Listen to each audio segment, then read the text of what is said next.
Banjir dengan kedalaman 3 meter merendam 5 desa di Kecamatan Benakat, Muara Enim, hingga menyebabkan ratusan kepala keluarga mengungsi.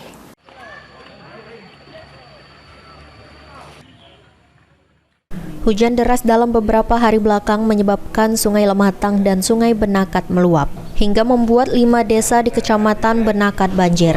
Akibatnya ratusan rumah warga di 5 desa tersebut terendam banjir sehingga warga harus mengungsikan barang mereka agar tidak terendam air. Adian RT 1 Dusun 1 Desa Betung menjelaskan, setidaknya sudah ratusan rumah warga terendam banjir dengan ketinggian mencapai 3 meter hingga warga harus mengungsi. Akibat banjir ini perekonomian warga terganggu, bahkan warga harus tidur di rumah tetangga dan keluarga yang jauh dari kawasan banjir.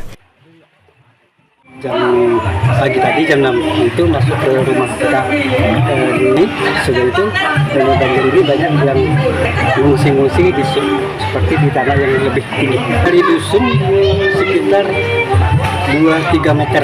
2-3 meter ya? Ya. Untuk 95% ya? Cuman segelintir yang Saat ini warga membutuhkan bantuan untuk memenuhi kebutuhan sehari-hari seperti sembako atau dapur umum agar warga bisa makan dan minum.